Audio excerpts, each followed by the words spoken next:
Assalamualaikum warahmatullahi wabarakatuh. Salam sejahtera untuk kita semua.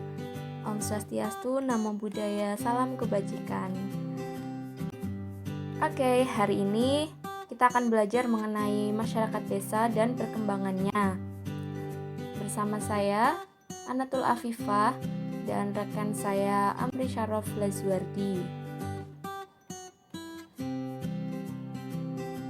Oke, poin-poin yang akan kita pelajari yaitu mengenai karakteristik masyarakat desa yang terdiri dari demografi, ekonomi, sosial budaya.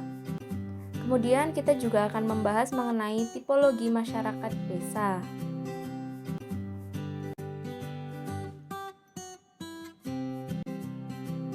Sebelum masuk pembahasan karakteristik masyarakat desa, saya akan mengulas sedikit mengenai pengertian masyarakat desa. Menurut undang-undang yang saya pelajari, desa merupakan kesatuan masyarakat hukum yang memiliki kewenangan untuk mengatur dan mengurus kepentingan masyarakat setempat berdasarkan asal-usul dan adat istiadat setempat yang diakui dalam sistem pemerintahan nasional dan berada di bawah pemerintah kabupaten. Nah, untuk karakteristik masyarakat dapat ditinjau dari beberapa hal yang ada dalam masyarakat, di mana unsur-unsur yang dapat dilihat antara lain lembaga atau peranata sosialnya, derajat kohesi, dan stratifikasi masyarakat. Sedangkan karakteristik masyarakat desa di perdesaan dapat dilihat dari sisi demografi, ekonomi, dan sosial budaya. Poin pertama mengenai demografi. Demografi di sini berkaitan dengan keadaan geografis di pedesaan, yang biasanya tanah atau lahan di sana itu dijadikan sebagai dasar utama dalam kehidupan warga desa.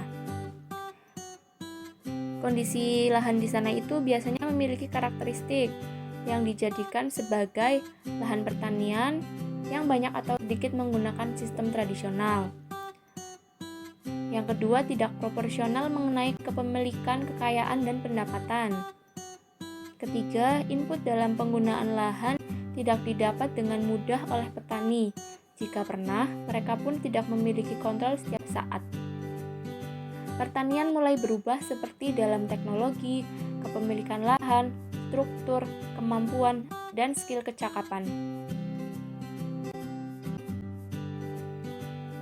Lanjut poin kedua, karakteristik masyarakat pada sektor ekonomi.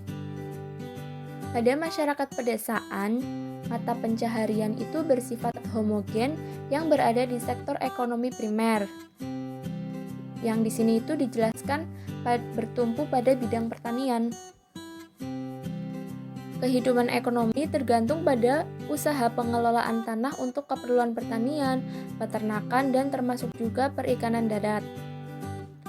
Jadi kegiatan di desa itu mengolah alam untuk memperoleh bahan-bahan mentah, baik bahan kebutuhan pangan, sandang, maupun lain-lainnya untuk memenuhi kebutuhan pokok manusia. Pada umumnya, masyarakat pedesaan menganut sistem ekonomi tradisional atau sistem ekonomi tertutup, yang hanya memenuhi kebutuhan untuk bertahan hidup dengan terbatas. Karena pola pikir dan pola produksi dalam masyarakat tradisional itu belum berpikir jangka panjang, sehingga manfaat yang didapat pun masih terbatas.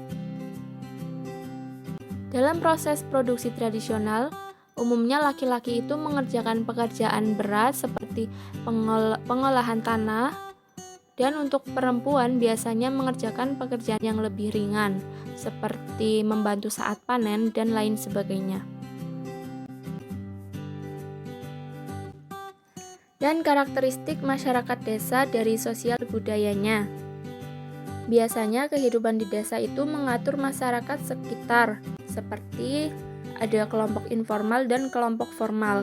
Kelompok informal ini menjadi ada hanya untuk bertujuan seperti menggosip, malas-malasan, minum-minuman, main kartu, dan aktivitas informal lainnya. Kelompok formal pun ada, seperti majelis atau dewan desa, dan banyak organisasi lain yang diatur oleh kelompok luar. Biasanya itu agen dari pemerintah, seperti PKK, Karang Taruna yang dibawahi oleh pemerintah desa. Kemudian masyarakat juga menganggap alam itu tidak menakutkan apabila ada bencana, karena itu hanya merupakan sesuatu yang wajib diterima. Selanjutnya, menikah usia muda menjadi keadaan yang biasa. Biasanya di pedesaan itu para keluarga yang tingkat pendidikan dan ekonominya rendah lebih memilih menikahkan anaknya yang di usia muda dengan alasan untuk meringankan beban orang tua dan kehidupan anaknya yang lebih baik lagi. Kemudian ada lagi keluarga-keluarga yang besar. Maksudnya itu keluarga besar, keluarga yang memiliki keturunan banyak atau anak yang banyak. Akibatnya itu kematian bayi tinggi atau tingkat kematian bayi tinggi, pertumbuhan fisik anak-anak bisa terlambat, kesehatan ibu menurun, dan skor anak-anak signifikan rendah dalam tes IQ.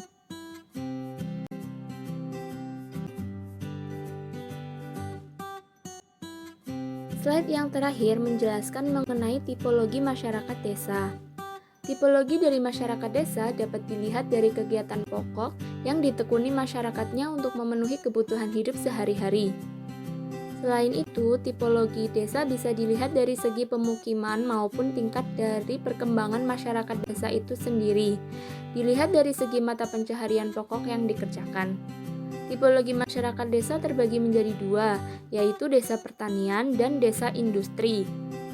Desa pertanian sendiri ada 4 macam tipe, ya bisa dibaca di slide, dan desa industri dilihat dari perkembangan masyarakatnya, yaitu dari desa tradisional, desa swakarya, dan desa swasembada.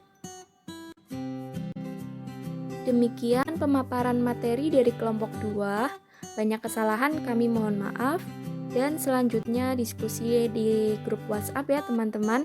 Terima kasih and see you.